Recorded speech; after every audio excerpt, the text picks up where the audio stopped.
Engine వచ్చింది. Engine 7 ట్యాంకర్లు ఉంది. ఆయన అక్కడ కారిపోయింది. నైట్ 12 వచ్చి పొద్దున మూడు నియోజకవర్గం గూడూరు మండలం కొనకల్లు గ్రామంలో ఉన్నాను. నా పక్కన గురువ వెంకటేష్, భారతీయ జనతా పార్టీ మండలాధ్యక్షుడు, అలాగే టౌన్ అధ్యక్షుడు, మా ఎక్స్ఎమ్మెల్యే మురళి గారు కూడా నాతో పాటు ఉన్నారు.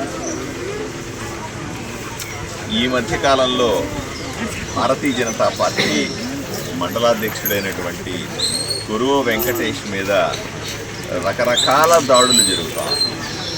గత ఎన్నికల్లో ఇక్కడ సర్పంచ్గా పోటీ చేసిన దగ్గర నుంచి కూడా ఏదో రకంగా అణిచేయాలనే ప్రయత్నంతో రకరకాలుగా దాడులు చేస్తూ ఉన్నారు. అప్పట్లో తన పొలంలో ఉన్నటువంటి డ్రిప్ ఇరిగేషన్లైనా, పైపులైనా లేదా మోటార్లను ఎత్తుకుపోవడం, నాశనం చేయడం, ఆ రకంగా డబ్బులు నష్టపోయేలాగా చేయడం ఈరోజు మనం చూసాం.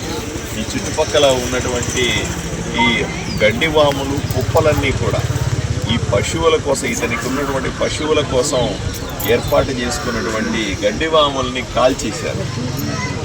ఇది గ్రామంలో ఎవరు చేసే పని కాదు. మామూలుగా ఎవరో ఒకరు బయట నుంచి వచ్చి వీళ్ళ మీద కక్షతో రాజకీయంగా అణిచేయాలన్న ఉద్దేశంతో చేసేది.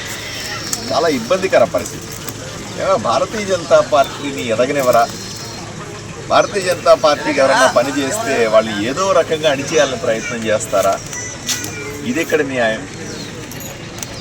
ఒక బీసీ వ్యక్తి, ఒక కురవ సామాజిక వర్గానికి, బీసీలకు సంబంధించిన వ్యక్తుల్ని ఎక్కడ ఎదిగే అవకాశం ఉంటే అక్కడ అణిచేయడమే పనిగా పెట్టుకున్నటువంటి వీళ్ళనందరినీ కూడా ఏదో రకంగా మనము ఈ జిల్లా నుంచి రూపుమాపాల్సిన అవసరం. ఒక సామాన్యుడు, రైతు, ఒక బీసీ ఏదో కష్టపడి పొలం చేసుకుంటూ తను నమ్మిన సిద్ధాంతం కోసం, తను నమ్మిన పార్టీ కోసం అహర్నిశలు జై శ్రీరామ్ అని పనిచేస్తూ ఉన్నటువంటి ఈ గురువ వెంకటేష్ చేసిన తప్పు ఏంటి అని నేను సూటిగా ప్రశ్నిస్తూ ఉన్నాను. ఏమన్నా గొడవలు చేశాడా? ఏమన్నా రౌడీయా? గూండాగిరి చేశాడా? ఎవరైనా కొట్టినాడా? ఎవరైనా తిట్టినాడా? ఏం చేశాడని ఇతని మీద దాడి చేస్తా ఉన్నారు. పలుమార్లు పదే ఎందుకు దాడి చేస్తారు? కేవలం భారతీయ జనతా పార్టీ నాయకుడనా? భారతీయ జనతా పార్టీకి నిలబడుతున్నాడనా?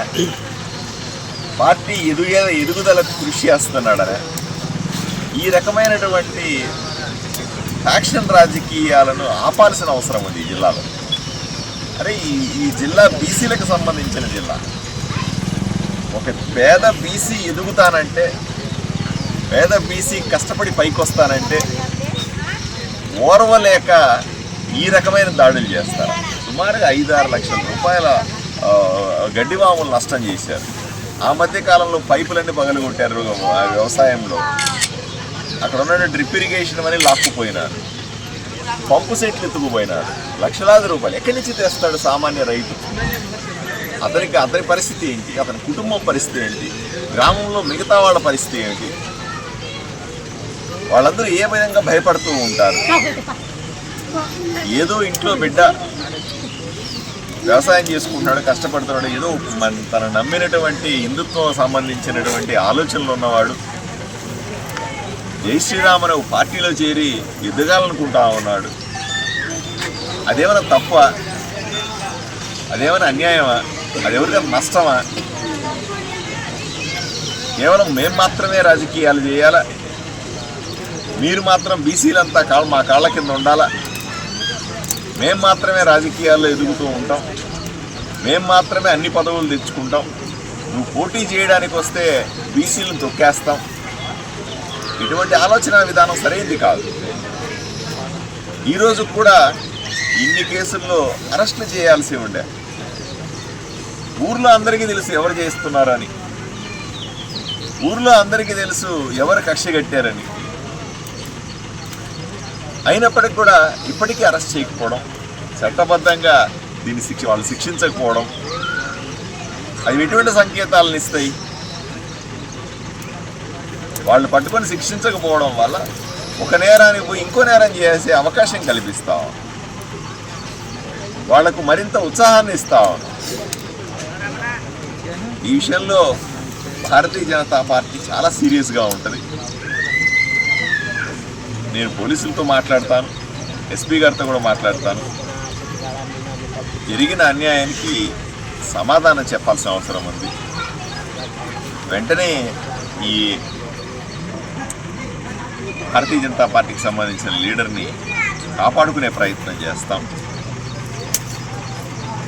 ప్రభుత్వం తప్పనిసరిగా స్పందిస్తుంది ఈ అంశంలో. ప్రభుత్వం వైపు నుంచి ఏమి సాయం చేయగలమో తప్పనిసరిగా చేసి నిరంతరం ఇతనికి అందుబాటులో.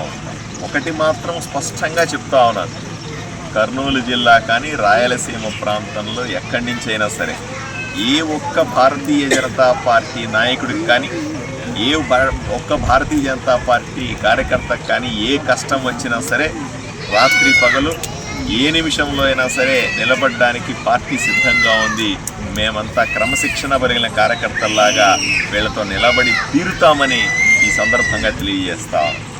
ఎవరైతే బీజేపీని ఎదగకూడదని, ఎవరైతే బీజేపీ కార్యకర్తలు ఉండకూడదని, ఎవరైతే బీజేపీ నాయకులు ఎదిగితే ఒప్పుకోమని, ఎవరైతే మీ పార్టీ కాదు మా పార్టీలే ఉండాలని ఎవడన్నా భావిస్తే అవి మూర్ఖత్వం.